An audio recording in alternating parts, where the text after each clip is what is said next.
इन्दुसुतवन्द्याणम् तिहुवनहितमधुरविशदवाक्काणम् अन्तातीतगुणाणम्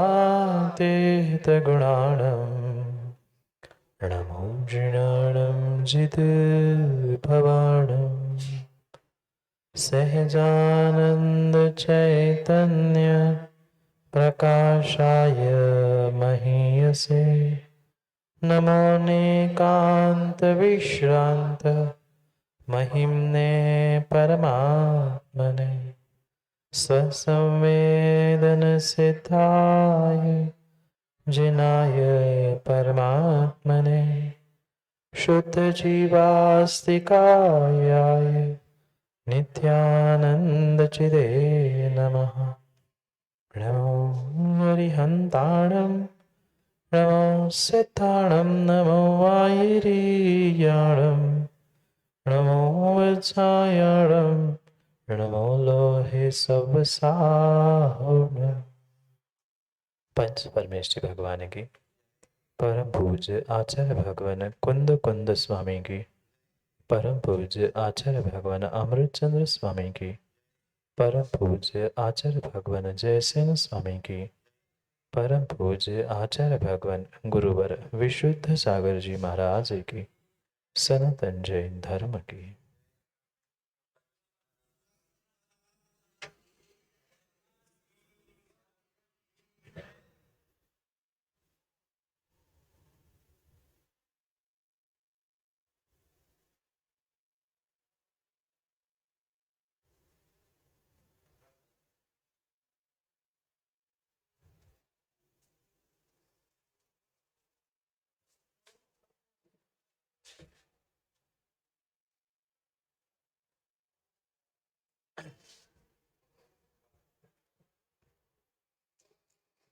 अंतिम तीर्थेश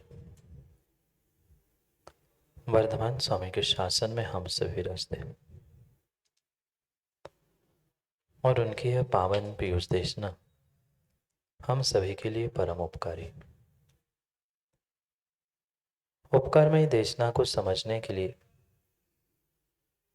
जो 4 अनुयोगों की व्यवस्था थी, उन 4 अनुयोगों में महान अनुयोग द्रव्यानुयोग, और द्रव्यानुयोग के रहस्य को समझने के लिए हम सभी यहाँ पर पंचास्तिकाय ग्रंथ का स्वाध्याय कर। भव्यात्माओं, आचार्य प्रवर कुंद कुंद स्वामी ग्रंथराज पंचास्तिकाय में हम सभी भव्यों के लिए उन 5 विशेष द्रव्यों की अपेक्षा से 6 द्रव्य 7 तत्व 9 पदार्थों का व्याख्यान करने वाले। जहाँ द्रव्य होता है उस द्रव्य के साथ नित्य ही हमेशा ही गुण और पर्याय होती, क्योंकि जो गुणों का बदलाव है वही पर्याय है, द्रव्य का बदलाव है वही पर्याय। अगर द्रव्य नहीं बदलेगा, गुण नहीं बदलेगा, तो पर्याय किसी भी प्रकार से उत्पाद व्यय को प्राप्त नहीं हो सकता। इसलिए अनेकानेक अपेक्षाओं से आचार्य भगवान कुंद कुंद स्वामी हमें ये समझाना चाहते हैं कि अगर द्रव्य में बदलाव है तो गुणों में बदलाव है, पर्याय में बदलाव है तो द्रव्य में बदलाव, क्योंकि द्रव्य के अभाव में पर्याय, पर्याय के अभाव में द्रव्य, गुणों के अभाव में द्रव्य और द्रव्य के अभाव में गुण कभी भी नहीं होते। ये तीनों की एक साथ सत्ता होने पर भी, तीनों एक होने पर भी, कल हमने समझा था तीनों कथनचित भिन्न भी है और तीनों कथनचित अभिन्न भी है। मैं याद है 4 शब्द हमने समझे थे, संज्ञा, संख्या, लक्षण और प्रयोजन। इन 4 की अपेक्षा से ये तीनों भिन्न भी है, पर आधाराधेय संबंध, एक क्षेत्रावगाहना संबंध आदि के निमित्त से वे सभी एक रूप ही है। ये हम इतनी भिन्न भिन्न प्रकार से क्यों और कैसे कहते हैं, इसके लिए वह स्याद्वाद का मूलभूत सिद्धांत समझाने के लिए कुंद कुंद स्वामी भगवान ने हमारे लिए 14 नंबर की गाथा में कल समझाने का प्रयास किया था। सिय अत्थि नत्थि उभयम, यानी स्याद अस्ति, स्याद नास्ति, स्याद अस्ति नास्ति, स्याद अवक्तव्य, स्याद अस्ति अवक्तव्य, स्याद नास्ति अवक्तव्य, स्याद अस्ति नास्ति अवक्तव्य। ये 7 भंग होते हैं, 7 प्रकार होते हैं किसी भी द्रव्य, किसी भी वस्तु का, किसी भी तत्व का निर्णय करने के। ये आगम प्रमाण से तो हमने मान ही लिया, पर इसे गणित की भाषा में भी कल मैंने समझाने के लिए, समझने के लिए कहा था। अगर किसी ने गणित पढ़ा है तो वहाँ परमिटेशन कॉम्बिनेशन एक विशेष चैप्टर या विशेष भाग आता है। वहाँ जो ये कॉम्बिनेशन होता है, माना कि ये 3 मूल सूत्र हमारे पास थे, उनमें से हम एक समय में कितनों कितनों को लेते हैं और कितना होता है, ये सब गणित लगाते हुए उन 3 के 7 ही भंग बनते हैं। इसलिए उसे सप्तभंगी का, भंग यानी भेद, वस्तु को समझने के 7 ही भेद होते हैं, न कम होते हैं न अधिक होते हैं। इसलिए ये सप्तभंगी हमारे लिए बहुत प्रसिद्ध और बहुत समझने योग्य है। क्योंकि बहुत सारे जीवों ने यह माना कि जैन दर्शन जो स्यादवाद को कहता है, यानी प्रत्येक शब्द के पीछे स्याद लगाता है, कथनचित लगाता है, कहीं ना कहीं वह भ्रमित है, कहीं ना कहीं उनका ज्ञान अनिर्णित है। इसलिए वे संशय से युक्त होने से स्याद का शब्द प्रयोग करते। पर स्यादवाद का अर्थ किसी भी प्रकार से संशयवाद नहीं है। किसी को संशय में, भ्रम में डालने के लिए कथनचित स्याद शब्द का प्रयोग नहीं है, अपितु अनेक अपेक्षाओं से जो वह अनेकांतात्मक वस्तु है, उस अनेकांतात्मक वस्तु के साथ न्याय हो, उसके अनेक अनंत गुणों को, धर्मों को हम एक साथ समझ सके, कह सके, इसलिए ये स्यादवाद है, संशयवाद किंचित भी नहीं है। कल हमने 7 भंग लिखे थे जो कुंद कुंद भगवान ने 14 नंबर की गाथा में हमें समझाने का प्रयास किया था। स्याद अस्ति, स्याद नास्ति आदि रूप। और छोटा सा होमवर्क भी आप सबको दिया था। क्या दिया था? खटाई, मिर्च और नमक, इन 3 के हमें भंग को बनाना था। उन 7 भंगों से हमें उसको समझना था। क्या आप लोगों ने बनाए? आप लोगों ने बनाए? महाराज, घर की ही मिर्च और खटाई से फुर्सत नहीं मिली, कागजों पे क्या खर्च, मिठाई और खटाई बना। आपने जिन्हें बनाया हो, अभिषेक डॉक्टर बना लिया? कोशिश ही तो करनी है, कोशिश ही करनी है, और कोशिश का ही नतीजा हमें कभी जीत में भी प्राप्त होगा। आप बता सकते हैं? भैया क्या नाम? महेंद्र भाई, आप सुनाओ खड़े होके। आपने जो लिखा है उसको पढ़ो, फिर जो नहीं लिखे हैं वे भी समझ जाएंगे, और जिनने लिखा है अगर सही हो तो वे भी समझ जाएंगे। बोलो। हाँ हाँ, 7 बनाओ, क्रम से 7 बना दो बस।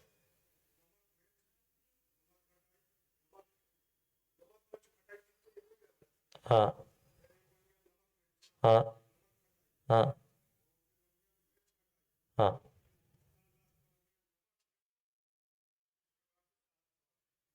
समझ में आया?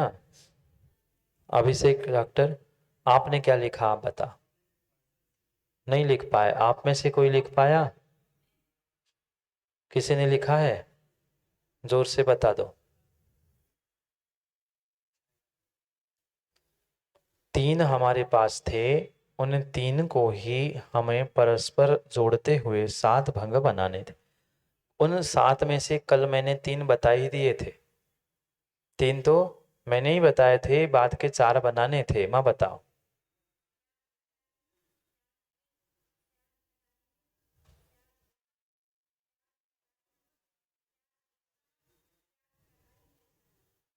सात हो गए?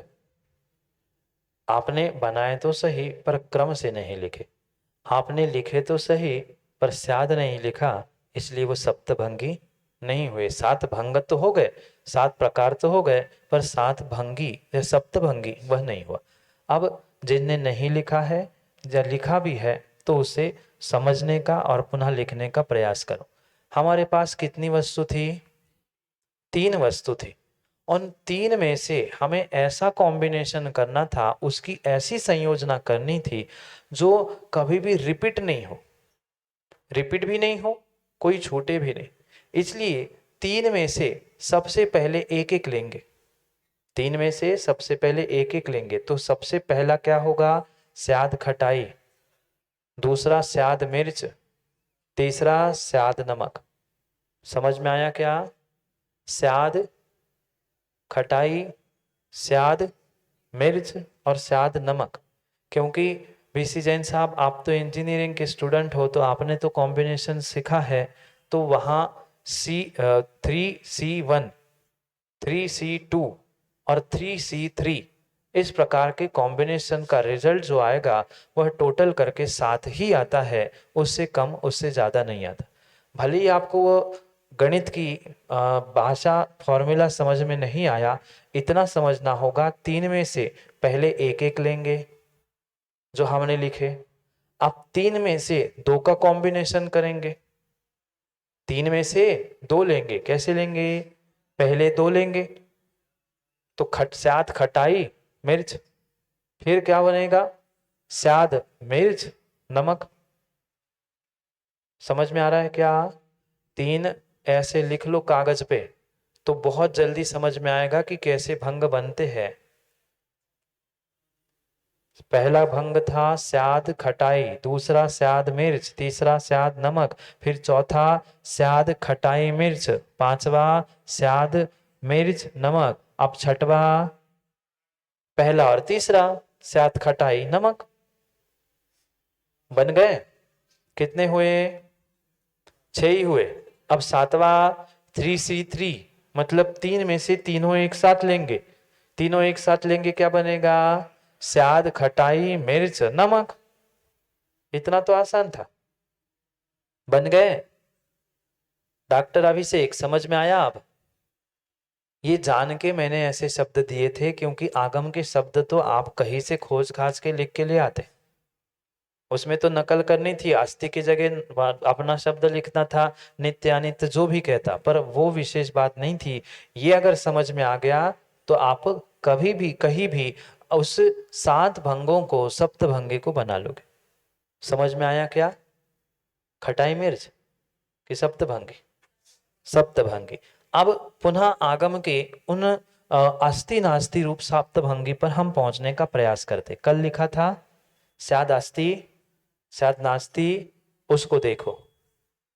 जिनने लिखा है वो सामने देखने का प्रयास करो। शायद अस्थि, शायद नास्ति, शायद अस्थि नास्ति, शायद अवक्तव्य, शायद अस्थि अवक्तव्य, शायद नास्ति अवक्तव्य, शायद अस्थि नास्ति अवक्तव्य।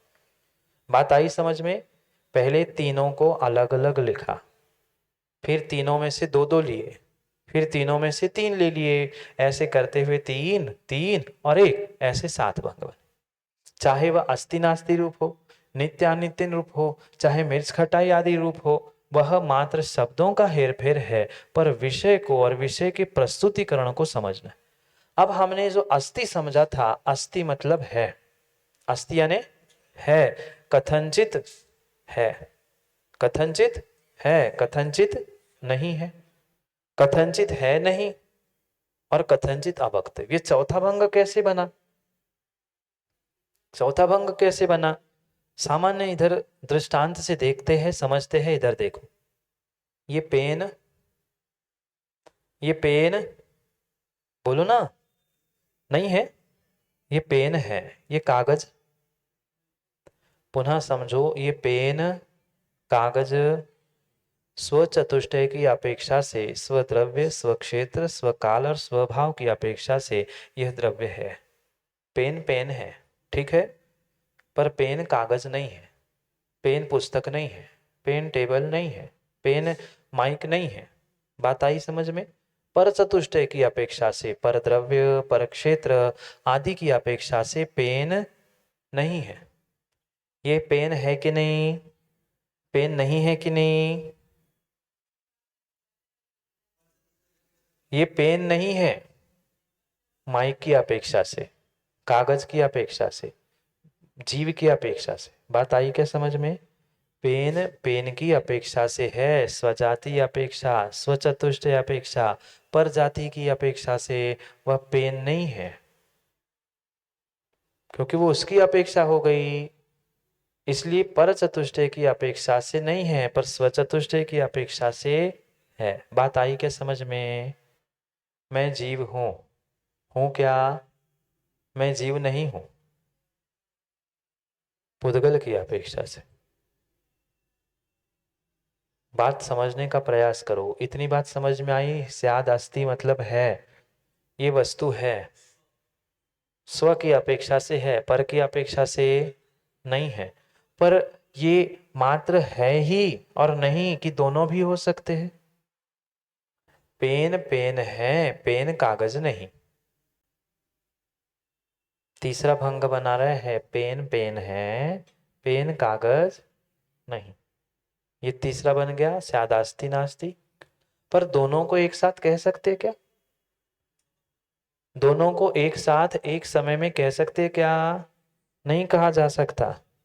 है और नहीं, पर है नहीं कहने में एक समय लगा ना, कुछ समय का काल अंतराल हुआ, पर दोनों एक साथ एक समय में कहे नहीं जाते, इसलिए उसे अवक्तव्य, वक्तव्य यानी कहना, अवक्तव्य यानी जो कहने योग्य नहीं है। बात समझ में आई? ये पेन है, कागज नहीं है। पेन है, कागज नहीं है। ये पेन है, कागज है, पर दोनों एक साथ नहीं कहा जा सकता, इसलिए चौथा भंग बनेगा अवक्तव्य। नहीं आया समझ में है भाई? पेन है, स्याद पेन है, स्याद पेन नहीं है, स्याद पेन है नहीं है, स्याद पेन है नहीं, पर एक साथ नहीं कहा जाएगा, इसलिए चौथा भंग स्याद अवक्त। चार बातें आई समझ में? ये पेन है, ये पेन नहीं है, ये पेन है नहीं, पर एक साथ नहीं कहे गए, इसलिए अवक्तव्य। अब इन चार को पुनः जोड़ा जाएगा कि पेन है तो, पर एक साथ नहीं कहा जा सकता, इसलिए स्याद अस्ति अवक्त। ये पेन नहीं है, पर फिर भी दोनों एक साथ होने पर भी कहा नहीं जा सकता, इसलिए स्याद नास्ति अवक्तव्य।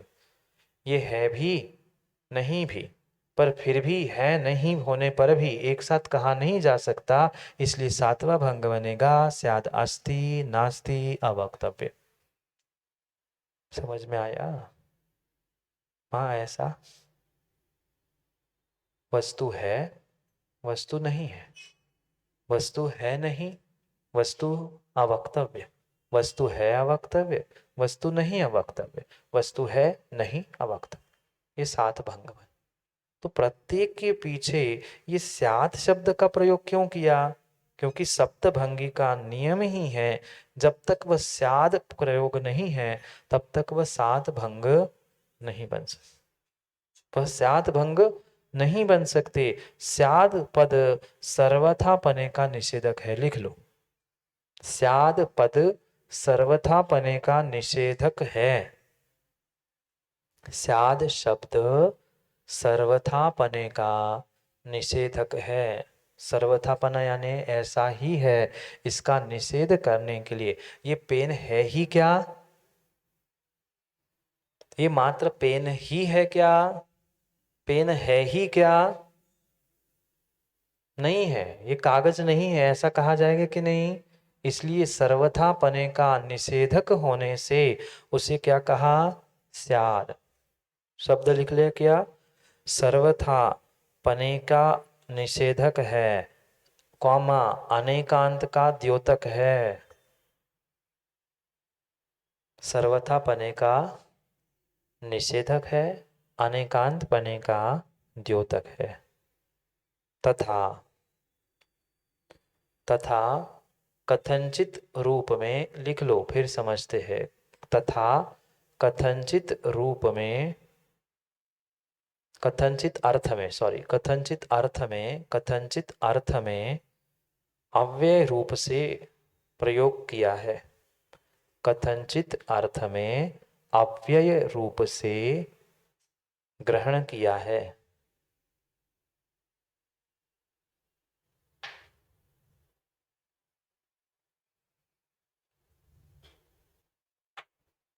और इसका व्युत्पत्ति अर्थ वगैरह नहीं लिखा रहा हूं, कठिन हो जाएगा, इतना ही समझते।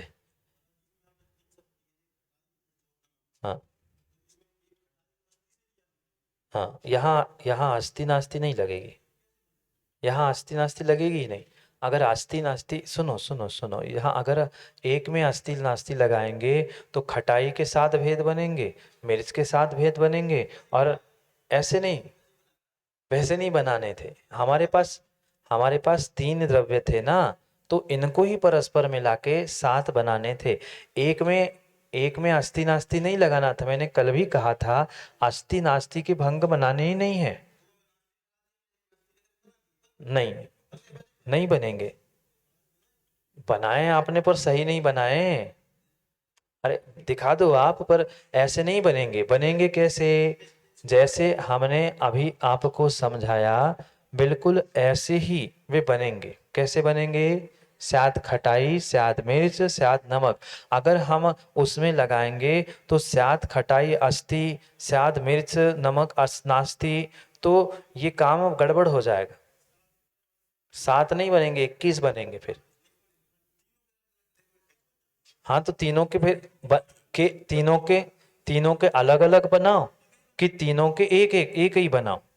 समझना, अंतर समझना। तीनों में अगर अस्ति नास्ति लगाओगे तो खटाई में अगर आपने अस्ति लगाई है तो मिर्च में भी अस्ति लगानी पड़ेगी और नमक में भी अस्ति लगानी पड़ेगी। तब वे तीन के साथ साथ सात ऐसे 21 भंग बनेंगे, तो आगम से व्यवस्थित है। अगर आपने खटाई में अस्ति लगाई और बाकी में नहीं लगाई तो वो छूट जाएगा। ठीक है, आपने बनाया है एक अपेक्षा से, उसमें मात्र एक में अस्थि लगा के, ये एक अपेक्षा से खटाई अस्थि की अपेक्षा से सही है। पर खटाई में अस्थि लगाई है तो तीनों में भी अस्थि लगा के आपको दो भंग और बनाने पड़ेंगे, दो सप्तभंगी और बनाने पड़ेंगे, जिसे नए प्रमाण नए सप्तभंगी कहा जाएगा। और पूरे को एक साथ करके बनाओगे तो वो प्रमाण सप्तभंगी बनेगी। ठीक है, आपने बनाया गलत नहीं है, आपने एक ही अपेक्षा से बनाया है, पर हमें उन तीनों को साथ लेते हुए प्रमाण रूप उसे ग्रहण करना था। इस प्रकार से वह स्याद खटाई, स्याद नमक और स्याद मिर्च आदि की अपेक्षा से वे बनते। बात आई समझ में?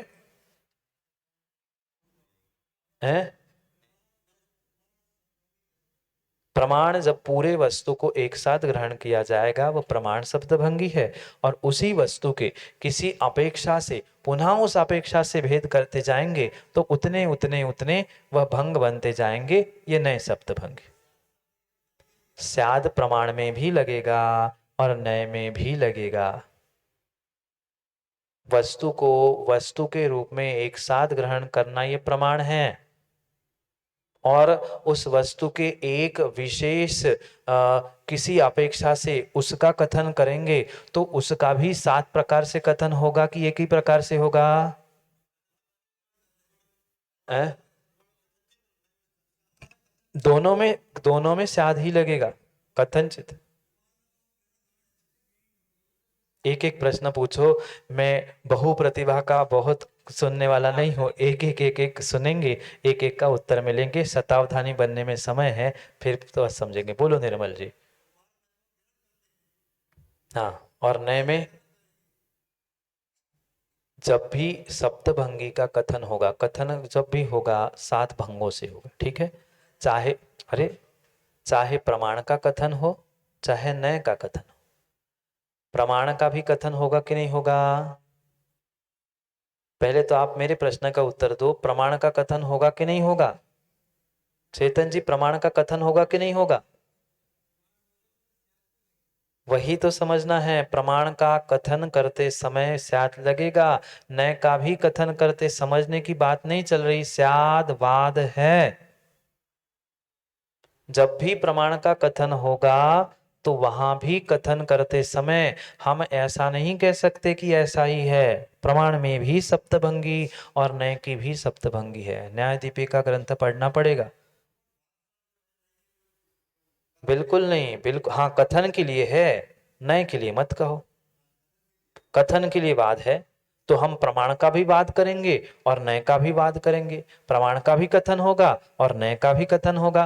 प्रमाण का जब कथन होगा पूर्ण वस्तु को एक साथ लेके तो वो प्रमाण सप्तभंगी कहलाएगी, और किसी उस वस्तु के एक देश अंग को अंश को समझते ही उसका कथन होगा तो वह नए की अपेक्षा से होने वाला नए सप्तभंगी। अभी पचाना पड़ेगा। न्याय दीपिका ग्रंथ लेके आओ, मैं उसमें बहुत विस्तार से आपको समझा सकता हूँ। वहां आचार्य भगवान ने स्पष्ट रूप से प्रमाण सप्तभंगी नए सप्तभंगी इसका बहुत विस्तार से व्याख्यान किया है। उसमें आप विशेष रूप से समझने का प्रयास करो। आप बोलो चेतन जी। नहीं बोल रहे? बीसी जैन साहब बोल रहे हैं। हाँ वही मैं बताना चाहता हूँ, बोलो। अभी अभी आपने लिखा कथनचित अर्थ में अव्यय रूप से प्राप्त होता है। जब भी हमें कथनचित कहना है उसके लिए स्याद निपात शब्द है, यानी वह शब्द जोड़ने से ही हम कथनचित अर्थ को प्रतिपादित करते। कथनचित शब्द को निपात से यानी किसी प्रकार से कोई खंडन नहीं कर सकता, ऐसा जब कथन होगा तो कथनचित का ही द्योतक कौन है? स्याद। आपको स्पष्ट बहुत आसान हिंदी में कह दूं तो कथनचित का ही पर्यायवाची समानार्थी शब्द वह स्याद है?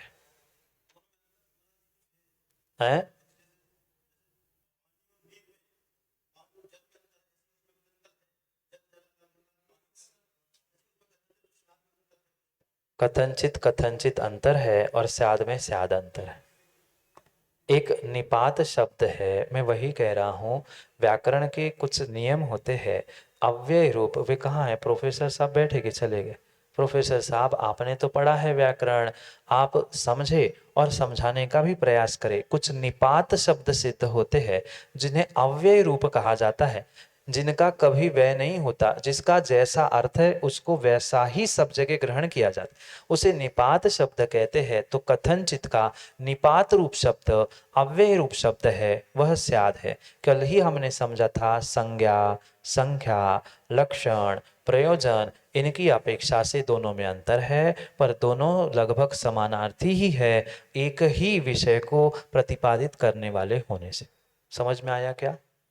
ये मात्र व्याकरण की अपेक्षा से दोनों में अंतर है। दोनों की संज्ञा, दोनों का प्रयोजन भिन्न होने से उसे भिन्न कहा है, पर वह कथनचित शब्द का ही अव्यय रूप निपात सिद्ध करने वाला ही यह नियामक शब्द है। कथनचित जहाँ है वह नियम से स्याद पूर्वक ही होगा, बिना स्याद के कथनचित का व्याख्यान नहीं होगा। आया समझ में? नहीं आया समझ में तो कातंत्र व्याकरण को लेके प्रोफेसर साहब से एक पास बैठ जाना, उसमें आपको और विस्तार से वे समझा देंगे। क्योंकि व्याकरण में उलझेंगे तो हमारा पंचाशिकाय का समय निकल जाएगा। प्रोफेसर साहब सही है? निपात से अव्यय से सिद्ध जो होता है उसमें कोई तर्क नहीं चलता। ऐसा है, 2 और 2 4 है सो है, ये अव्यय निपात रूप है, ये तो दृष्टांत दिया। पर ऐसे ही कथनचित के लिए अगर अव्यय रूप से यानी निपात से कुछ कहा जाएगा तो वही पर्यायवाची के रूप में, समानार्थी के रूप में स्यात् शब्द है। अंतर है भी और नहीं भी। कल भी समझा था ना, अंतर है भी और नहीं भी। ऐसे इसमें अंतर है भी और नहीं भी।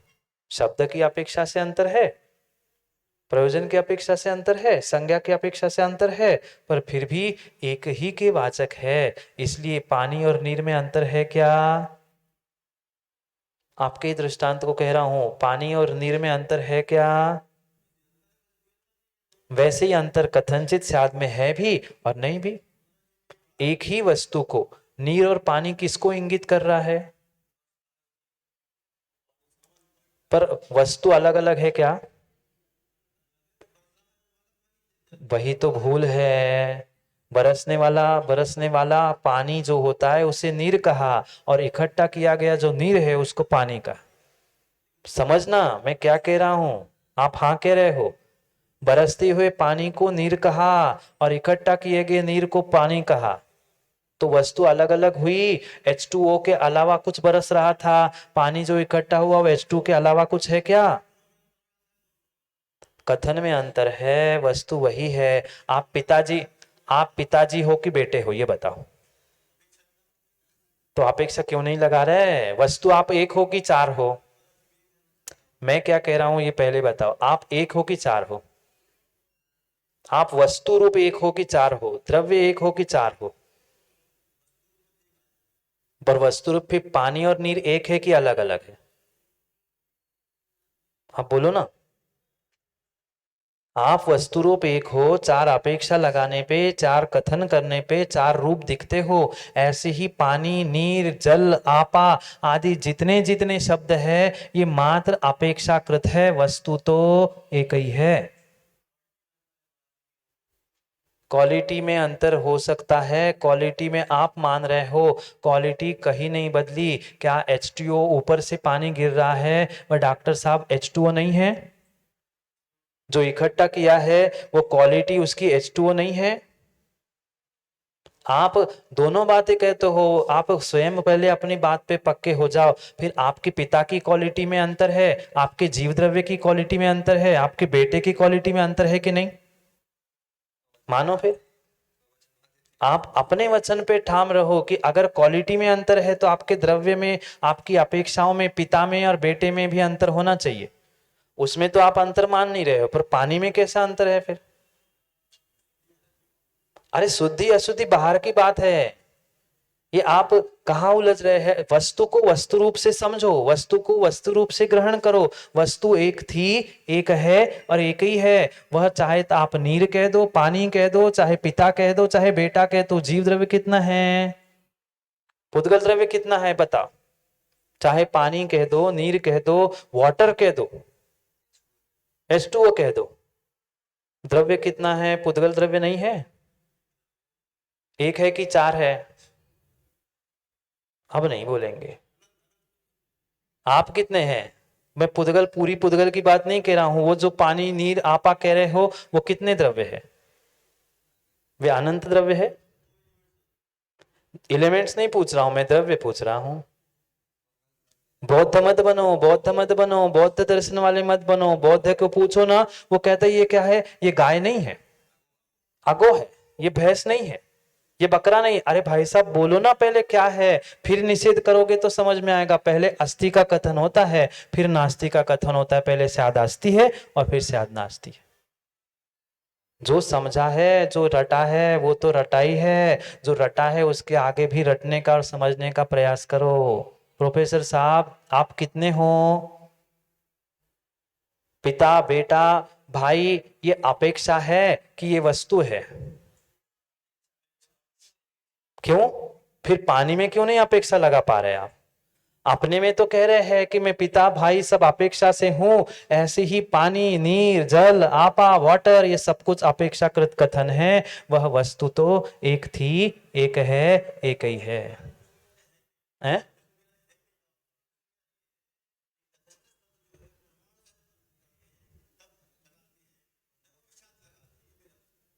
ये कहाँ पढ़ा आपने? हाँ ले आओ, प्रमाण ले आओ, प्रमाण ले आओ, प्रमाण ले आए।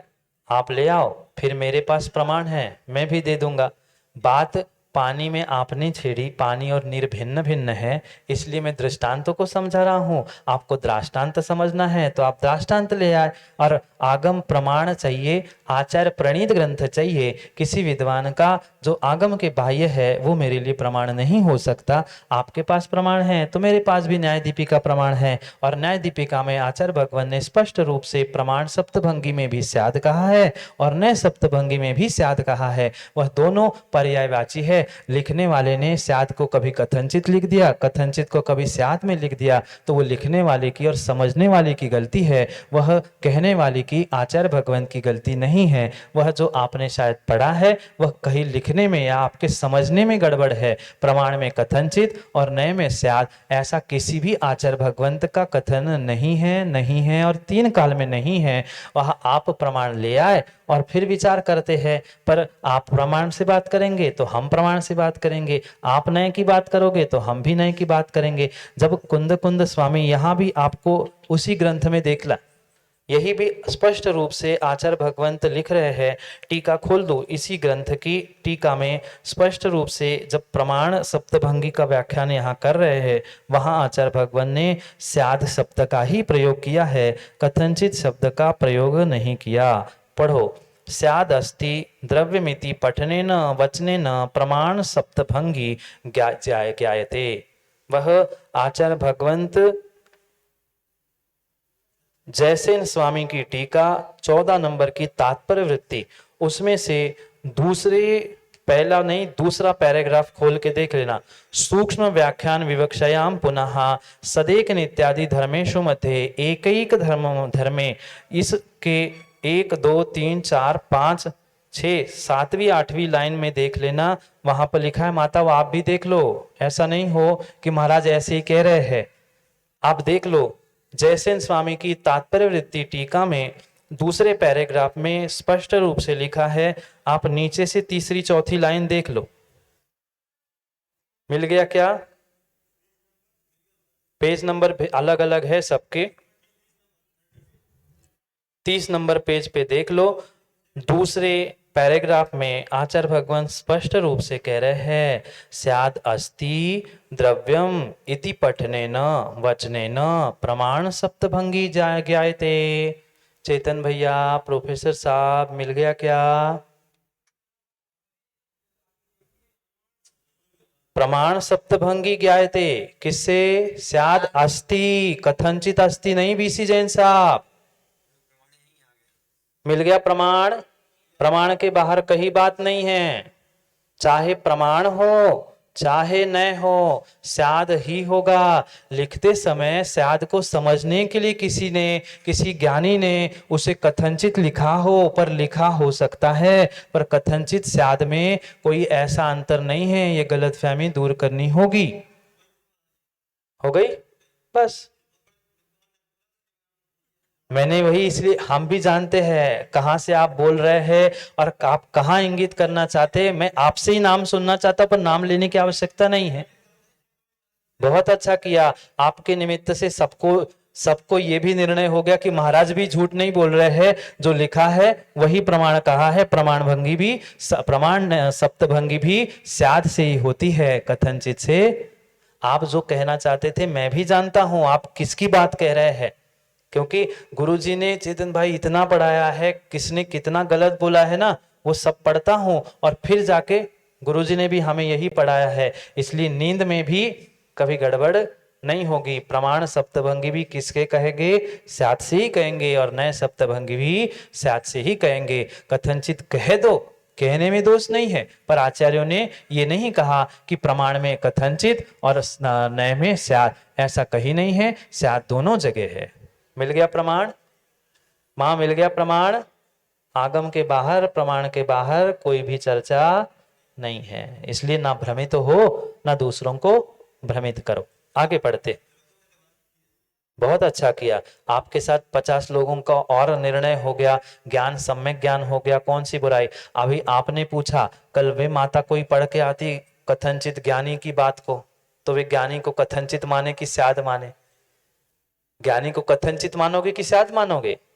चाहे स्याद कह दो, चाहे कथनचित कह दो, चाहे नोज कह दो, चाहे नाक कह दो, पकड़ना तो वही है, वस्तु वही है। आगे बढ़ते।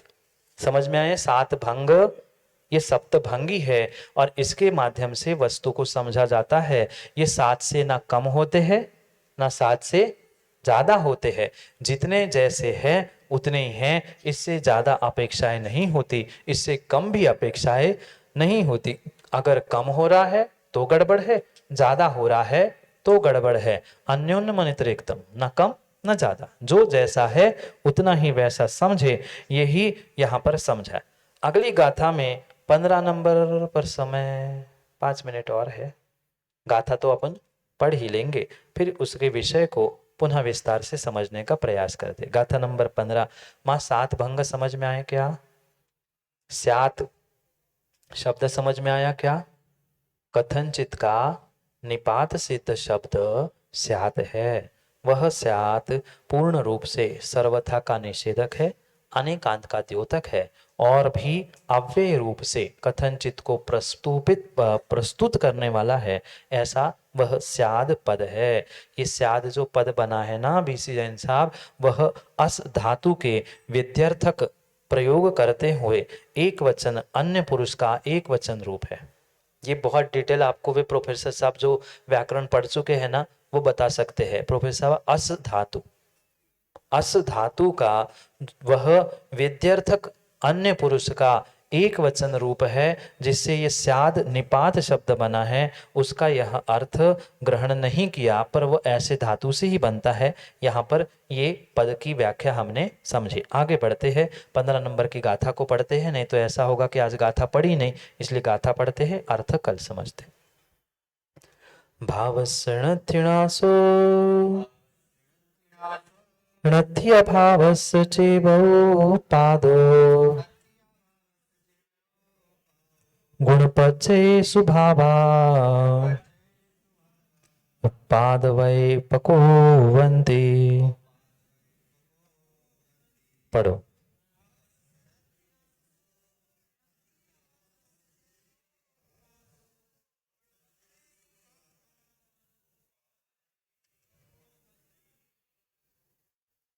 यहाँ आचार्य भगवंत कुंद स्वामी कह रहे भावस्य णत्थि नासो, भाव का नाश नहीं होता। भाव यानी मन का विचार नहीं, मन का परिणाम नहीं। एक भाव के अनेक अर्थ है। यहाँ भाव का अर्थ पदार्थ भी है और भाव का अर्थ सद्भाव रूप अस्तित्व भी है। भाव यानी परिणाम मन के, वो तो ठीक है, वो तो हमने जाना, पर भाव यानी पदार्थ भी है। भाव यानी जो वस्तु का अस्तित्व है, सद्भाव जो वस्तु का द्रव्य का सद्भाव है, वह सत का या भाव का कभी भी विनाश नहीं होता। और क्या नहीं होता? जो है ही नहीं, जिसका अभाव है, जो असत है, जो मौजूद नहीं है, उसका उत्पाद नहीं होता। बात आई क्या समझ में? जो सत है, सत यानी सत्ता रूप, अस्थि रूप, जो अस्थि रूप है वह कभी भी नष्ट नहीं होता। और जो नास्ति रूप है, अभी पढ़ा ना हमने, स्याद अस्ति और स्याद नास्ति, जो अस्ति है उसका कभी भी नाश नहीं होता, और जो नास्ति है वह कभी भी उत्पन्न नहीं होता। इसमें कागज उत्पन्न होगा, इसमें कागज उत्पन्न होगा। प्रश्न समझ में आया क्या? इसमें कागज उत्पन्न होगा क्या? क्यों नहीं होगा? क्योंकि इसमें कागज की नास्ति है, इसमें कागज की नास्ति है। क्या पेन से जीव उत्पन्न होगा? पेन से जीव उत्पन्न होगा? क्यों नहीं होगा? क्योंकि पेन में, पुद्गल में जीव की नास्ति है। क्या जीव से पुद्गल उत्पन्न होगा? क्या जीव से पुद्गल उत्पन्न होगा? जीव में पुद्गल उत्पन्न होगा? क्यों नहीं होगा? क्योंकि जीव में पुद्गल की नास्ति है। अगर जीव अस्थि है तो अस्थि जीव का कभी नाश होगा? बात समझ में आई क्या? जीव द्रव्य का कभी नाश होता है? नहीं होता। जीव में पुद्गल का कभी उत्पाद होता है? नहीं होता। भावस्य नत्थि नाशो, सत रूप भाव का नाश नहीं होता, असत रूप अभाव रूप का कभी भी उत्पाद नहीं होता। फिर भी बदलते हुए दिख रहा है, वो कौन है? उपादेवी, वह गुण पर्याय सुभावा, गुण पर्यायों में जो भाव है उसमें उत्पाद व्यय दिखता है। समझ में आया? नहीं आया? इतनी जल्दी समझ में नहीं आएगा। मात्र श्लोक गाथा पढ़ ली है, कल हम इसको और बहुत अच्छे से विस्तार से समझने का प्रयास करेंगे। भाव यानी अस्थि, अस्थि नष्ट नहीं होता, नास्ति उत्पन्न नहीं होता। फिर भी जो उत्पाद व्यय दिख रहा है वो किस में है? वो उस अस्थि नास्ति द्रव्य में नहीं है, अपितु जो गुण पर्याय थी ना, उस गुण पर्याय का ही बदलना उत्पाद व्यय रूप है। इसको और विस्तार से कल पंचाशिका की कक्षा में 3:30 बजे सुनेंगे, समझेंगे।